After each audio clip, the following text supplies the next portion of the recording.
a studio, and is that where you're working? Yes.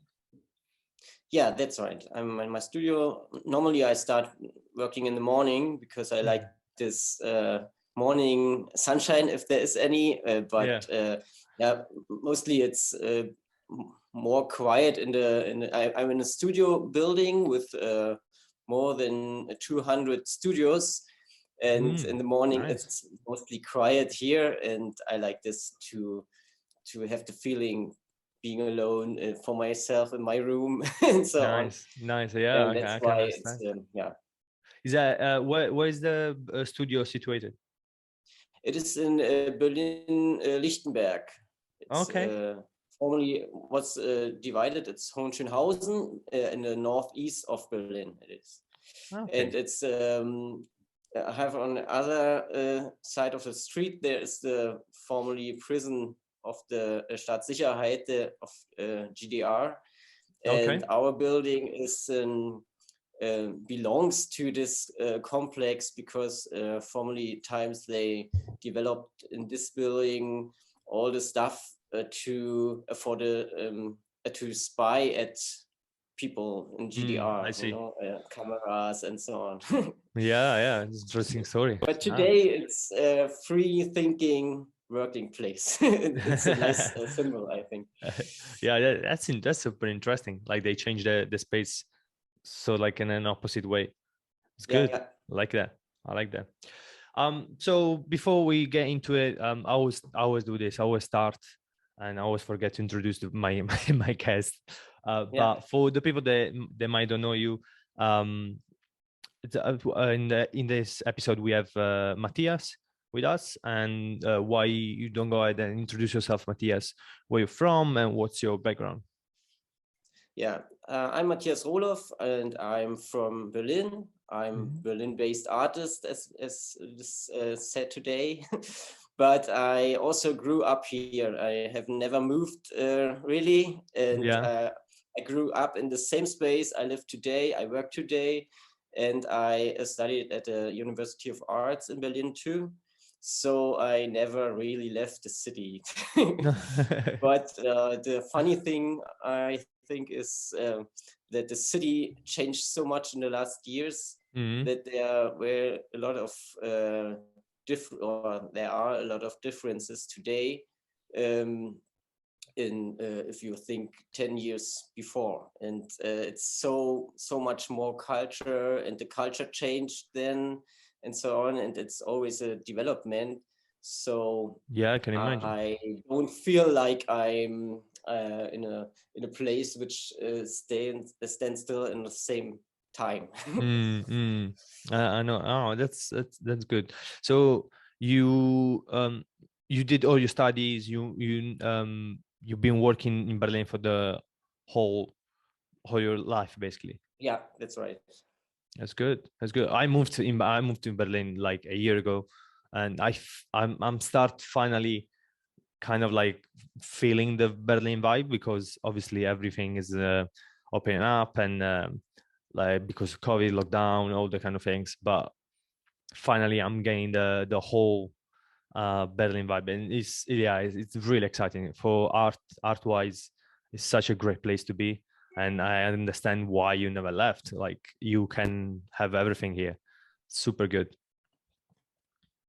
But normally it's like I have to get to know what the Berlin vibe for people coming to Berlin is, because if you grew up in a city, you usually you realize the city in a different way than people who are coming here to join the life or the culture scene, because it's like a tourist look at the city and me looking at the city. I know. Obviously. But if we talk about it, and also talk about it in this here in my studio building, there are many people or many artists coming from outside Berlin, and it's interesting for me how they realize the city, and for example this special place, this historical place here. Because for me it was the first time it was like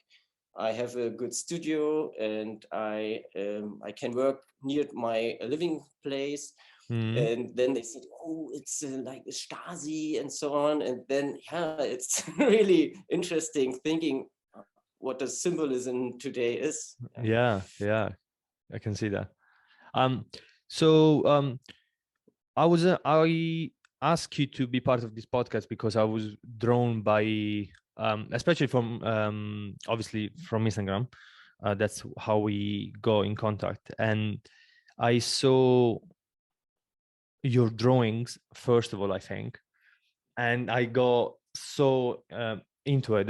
They're so good, and I really like the whole the marks and how you're using the. I think you're doing printmaking as well. Yeah. Or is that yeah? Etching, yeah. That's yeah. I saw that, and it's just like they're really nice, and I think that's why I go into your page, and I was looking what you were doing, and I was really interesting on and to talk to you, and so um let's go over the practice. How much did you change the practice during the years for you, as you obviously you've been living in Berlin and you've been doing art for all this time? How did you change through time, and how do you go into painting, drawings, and all the things?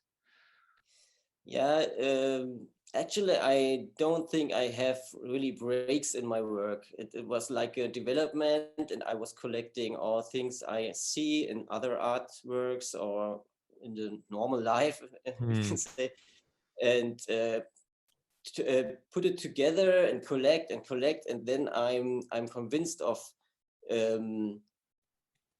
not looking at all the other things, but focusing on my own idea and on my feeling.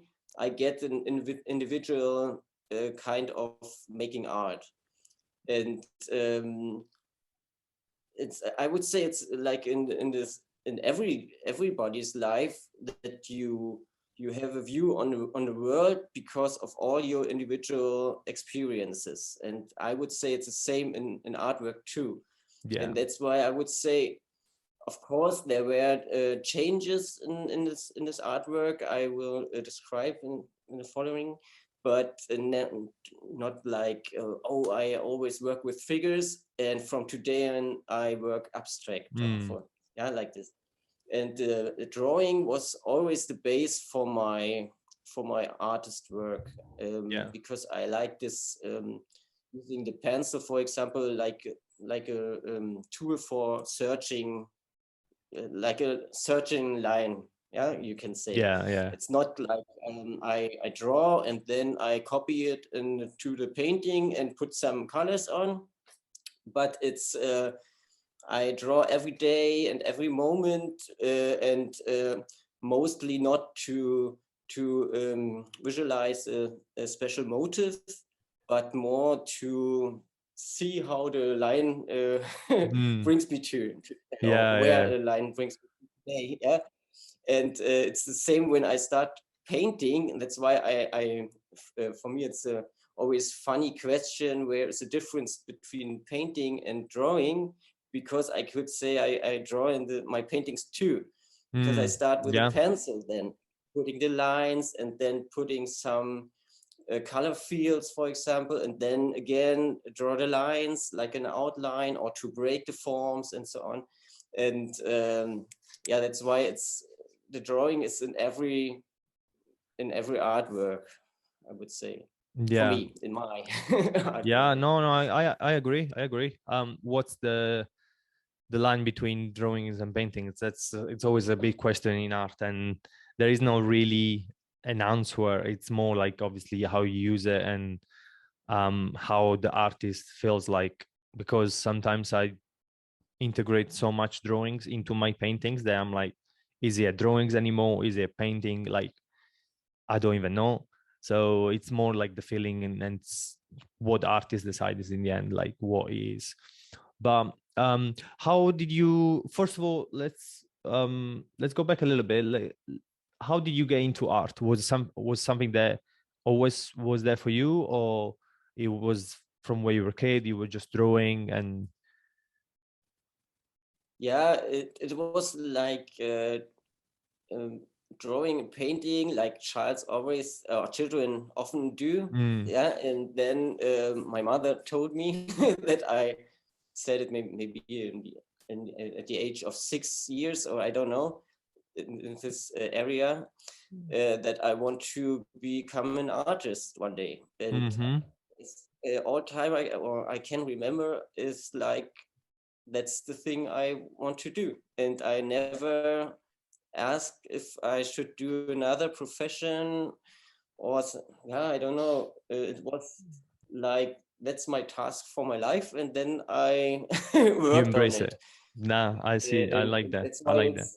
it's so in my life, integrated in my life, that I cannot imagine don't to do it.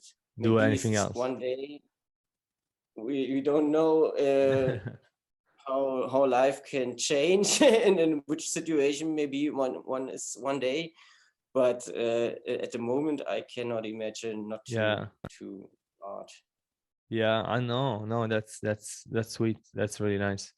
Um, yeah, even for me, it's always been there, and it's always been. I remember this like when I was like really young, like 5, 4, being like in my balcony in Italy, and just drawing some anime or some random things. So it was always there. Summer, it was always like drawings before I met my friends. It was always somehow always there. And yeah, it's so nice that we can follow our passion and make a profession as well. Well, try to make a profession as well, because obviously it's not that easy Mm. of a path.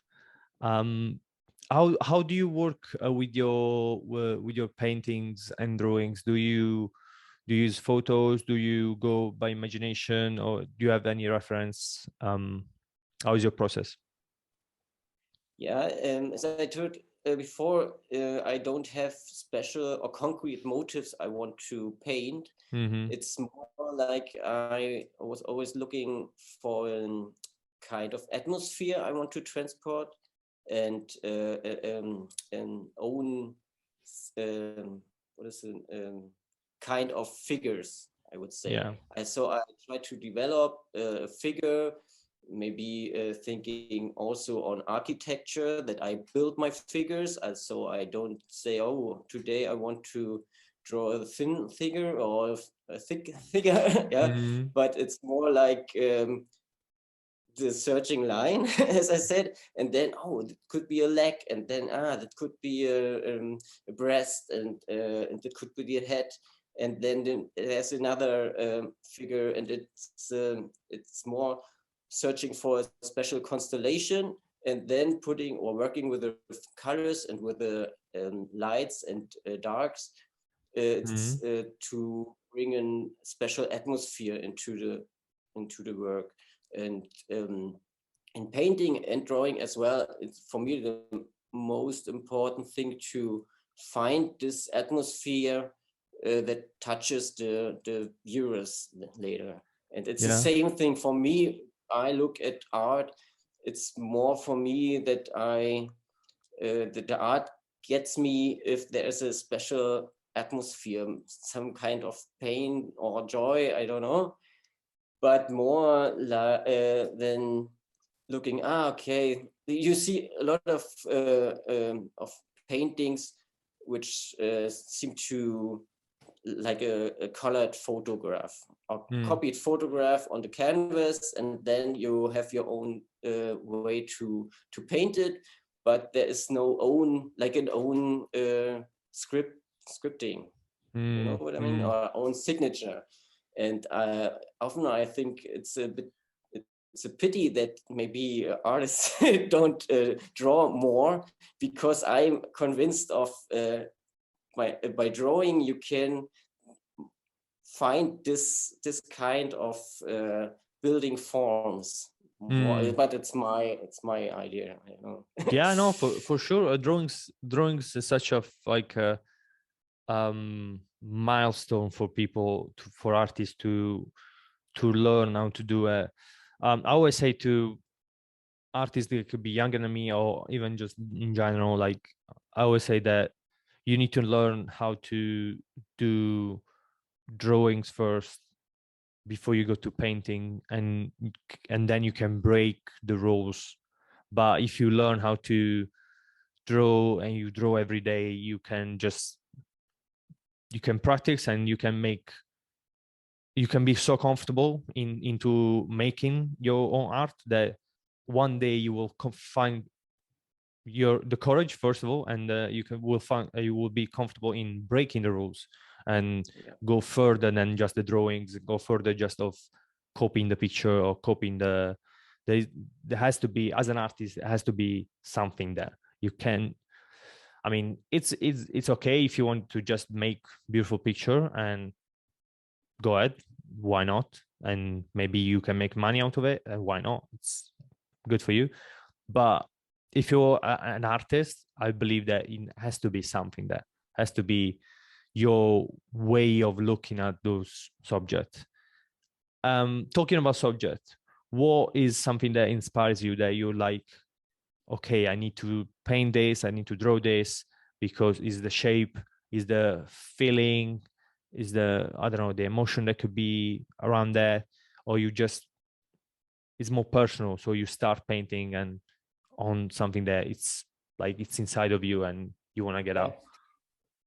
That's right. There is no subject, or often there is a subject, but I realized that for me, it's difficult to put this sketch, for example, onto the canvas, because during the process on the canvas, I realized it's better to go here and there, and then it's changed so much that often it isn't a sketch, this motive of the sketch before. And I would say it's the process bring me then to the product in the end. And I wanted to say something to your aspect you mentioned before with what art should be or could be. I want to add that for me, there is, of course, there is no way to do art. I don't want to say I'm a teacher and I can tell you if you do this, you make good art. And of course that it's free, and it's the best of art that is free.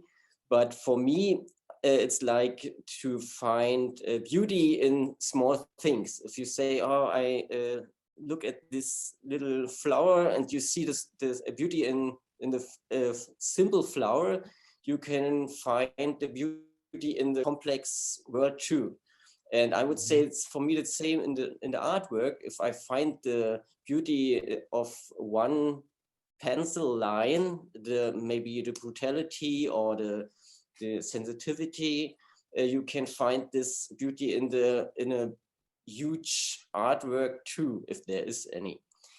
But and I would say to get this or to learn to explore such little things, you can open and say, how can I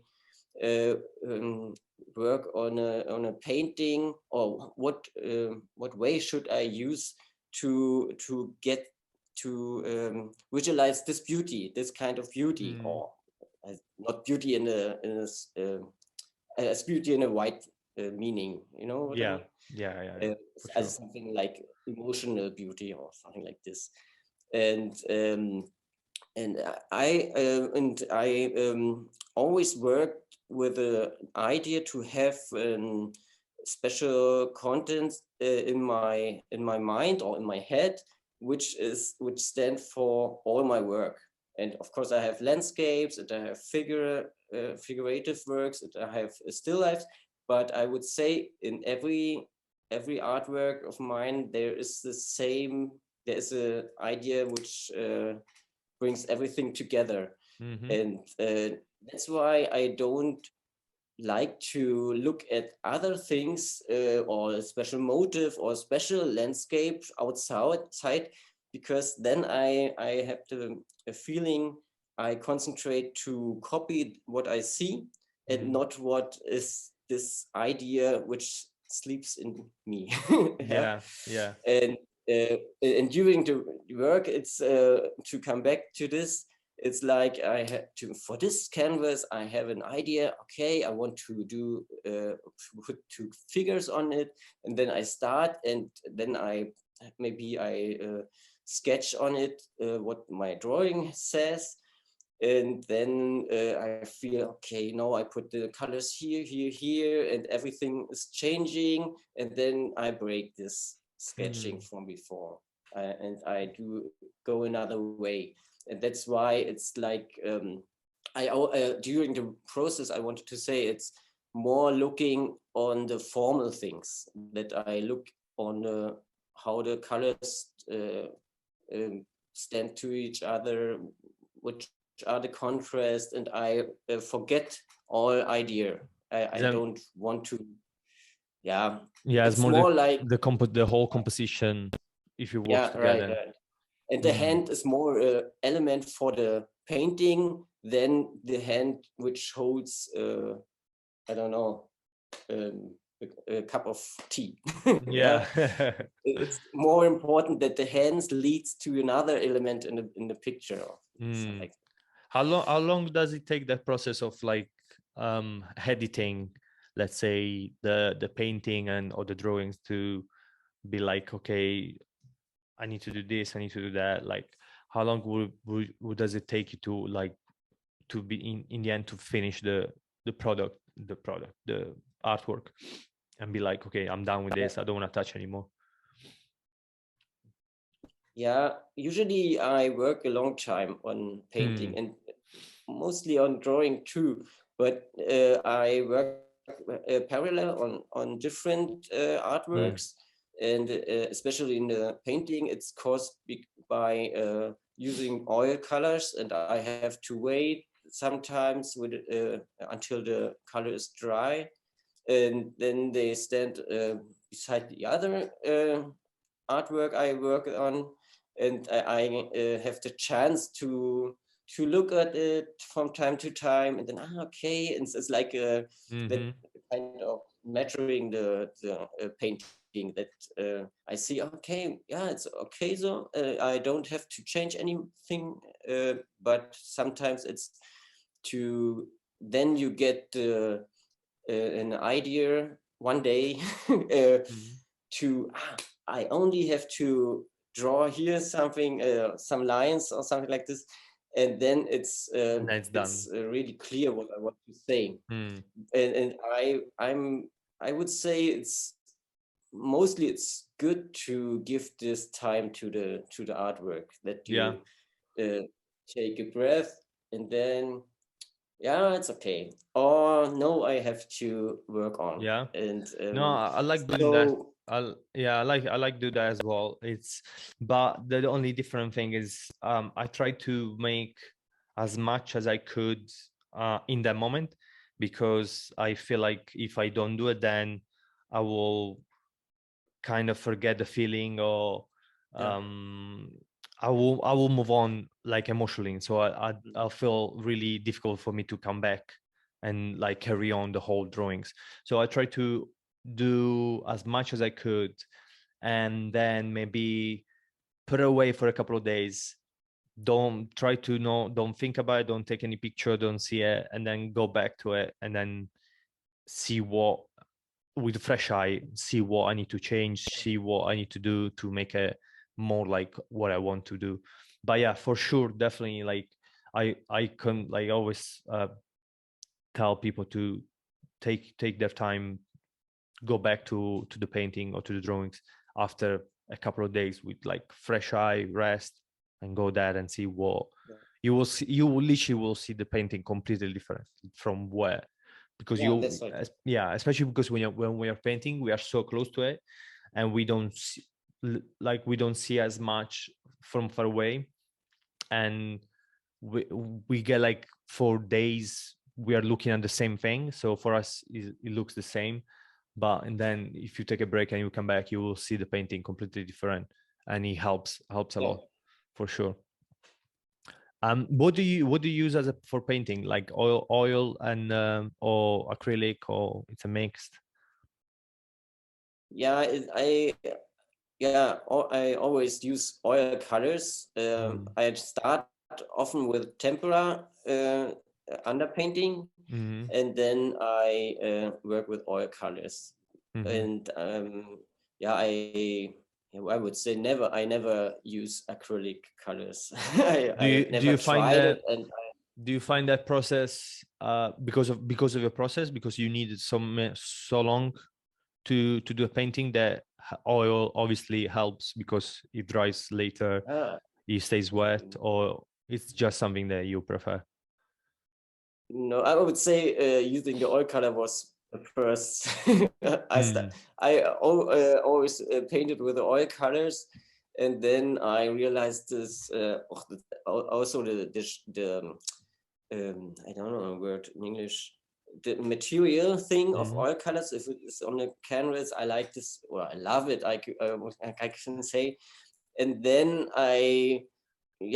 it was the first thing, and then it I was forced to work this in a slow way, Yeah, and yeah. then it get my kind of work. So it's the painting that make you work like that. The actual paint that evolved, like change your style of, and you adapt to the paint, to the actual paint Yeah, to. That's super interesting. Yeah, I love the smell of oil. Like I love oil painting. It's the smell. It's the like the yeah, density. It's so, yeah, so good. yeah. I to be honest, I do painting in acrylic sometimes. But it's more like for the fun of painting, to just do paintings and use colors and splash and all these kind of things. Is more fun, I would say. But I'm more precious with my oil painting. It's more like Yeah. I take my time. I don't try to waste it. It's the whole. I care more about the oil than the acrylics. But yeah, the oil And painting I are love great. to realize. I love to realize when people come into my studio, for example, colleagues or my family, they all know this smell, and Mm, then they came. yeah, Oh, it's like in academy or in yeah. university. They in this moment they remember a special feeling they had, and you see like you have these memories in your body that you only the smell, and then I like Yeah, this so much. And yeah, my daughter often say, oh daddy, today you was in the studio, and she loves this yeah. to smell on my pullover, something like Uh, this.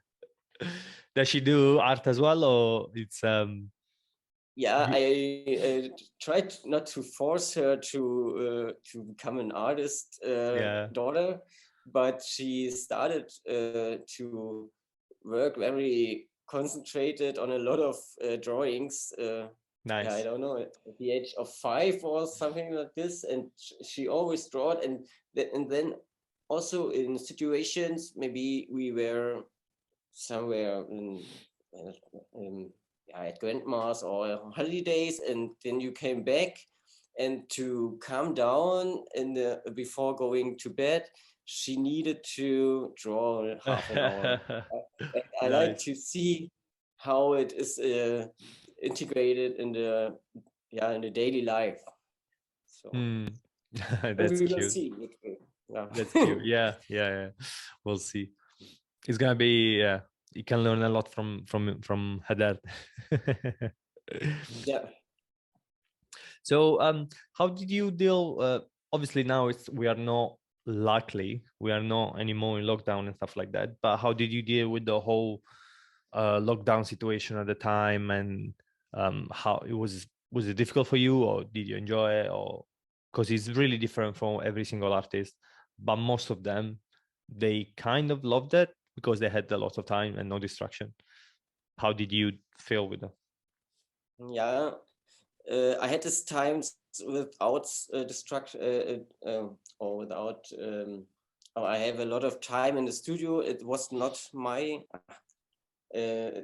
experience during the lockdown. because my wife and me, we had to look or we have to concentrate on our daughter, or we wanted to concentrate on our daughter, that she is don't feel alone especially in these weeks she had to be at home and without meeting any girlfriends or boyfriends.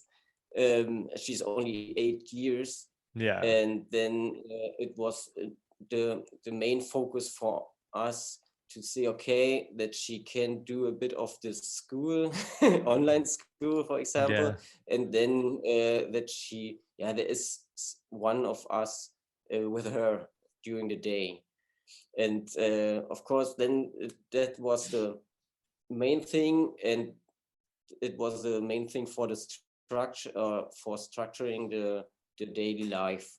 And we looked how we can use, or we can develop a structure that both of us can work efficiently.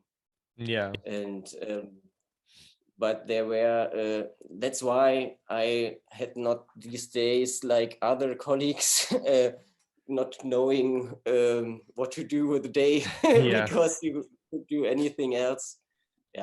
But in the end, it's okay for me. I don't had any or had any pressure concerning money or something like this. I could handle it, and it was okay. And now I hope the time is the hardest time is over. What that means, and it is. We had to deal with it, and now we will look how it starts. Of course, I had the same experience with postponed exhibitions, or which maybe will never be postponed anymore. But it could be worse. I had the same problem with like exhibition stuff. Like I had to postpone, and then, for example, I had one really good opportunity for like a drawing fair in Paris.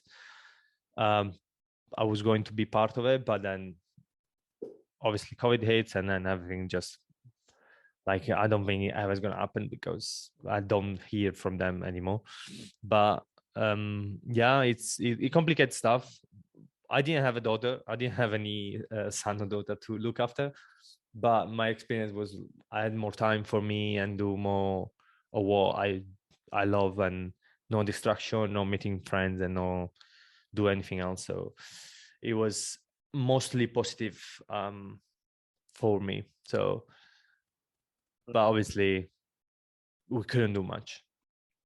But anyway. And sometimes you need some days to think about the situation. And I would say the start of this lockdown, of the first lockdown, was the most difficult, because nobody knows how huge the danger is of this virus. And I have a similar experience now when the war started in Ukraine, because of course we were shocked, and one day you ask yourself, how can I go to the studio today and paint something? If you think how what other people have to do, their whole life is changing and everything is destroyed. But then I get to the idea that I tried with my art, I tried to form the society. I tried to be a part of the society and bring it to to a free life for the people, and stopping it because of the war, maybe with the wrong way to deal with it. But I have to continue to say, okay, that's the kind of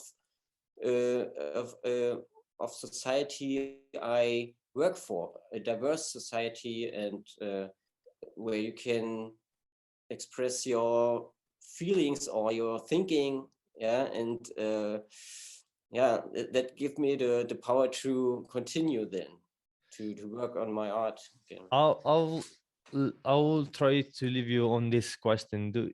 is that what you really focus on your heart with? Try to bring your emotion that you have in that moment about culture and society, what's going on in the world in general, and try to put in your canvas? Or is there something just because obviously the war in Ukraine is such a like a traumatic thing for people that kind of affects you as well, so it's something that you cannot escape, so you have to put that into your paintings? Or is it something that you always do? It's try to, well, not try to, but it's a consequence of like what's going on in the world, and that's gonna translate into your painting. I would say that, the first thing, because I would say all the things we have. For example, my wife, she's a scientist, and it's the same thing. Yeah. That's all things we have to people do to get into dialogue, to search for something, maybe not only to optimize the society, but to find the diversity of nature, or of how we talk to each other and all the things. And I like this, all the things and all the different professions, for example, coming together and build up in a society where there is dialogue about anything. Yeah. And this war, it's not a motivation for my youngest artworks, because I, especially in my figurative works, I work, or my idea is to search for something which is in us as humans, which is in every area, every era, in every time. For example, searching for power and pressure, the pressure then. But maybe in the 19th century, it was like this way, and today it's like this way to get this power. But the impulse in the human being, I would say, is the same. Yeah, I want to be important, and that's why I do this and this, and that's why I don't would paint any portrait of Trump or Putin, because they are only figures in our time. But I would say we had in earlier times similar persons, and that's why all my figures are without clothes, and mostly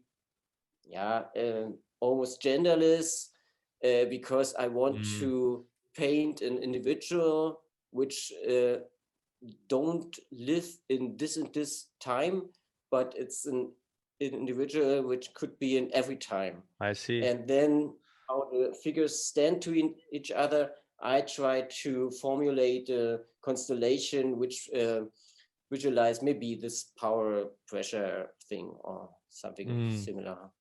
I see. That's super interesting. So super nice. Good. I'll add on this beautiful way of seeing your art. And before we leave, I don't want to take too much of your time. Before we leave, do you want to plug any social media, website, whatever you have, so people can go and check you out? Yeah, I'm on Instagram under my name, Matthias Roloff, in one word, and Facebook too, but it's more Instagram because I like this platform more. It's perfect. Yeah, it of course it develops or changes in last years, but it's more this more pictures. And in the info. And I have an own website too, which shows a selection of my work. It's not like I do a catalog of every artwork from this year and from last year. It's more like that get an impression of what kinds of work I do, painting, drawing, and over painted photographs and artist books, and so that you see, okay, that's the different kinds of art I do. But if we are not at the end of our conversation, I'd like, of course, to thank you that I can have the opportunity to to introduce myself and my artwork on your podcast. No, that's my pleasure. No, I'm always happy to promote and try to help each other, because that's the way of doing things. I think that's what I want to do with this podcast, and try to bring more highball if possible on everybody that I'm really interesting to talk to. And they, as you did say today, you had such interesting takes on art and what is painting and drawings for you, which is always a good way of just having conversation and opening our minds. So thank you, Mathias, to be part of the podcast. And we'll keep in touch. This was great. Thank you very much. Thank you.